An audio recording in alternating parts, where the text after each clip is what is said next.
อวยพรให้ลูกสาวเลยค่ะ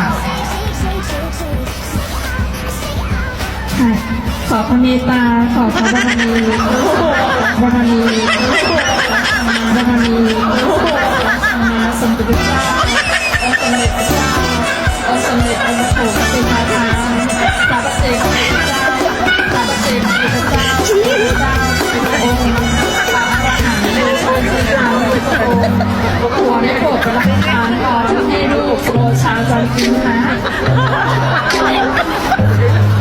มีความสุขความเจริญในหน้าที่การงาน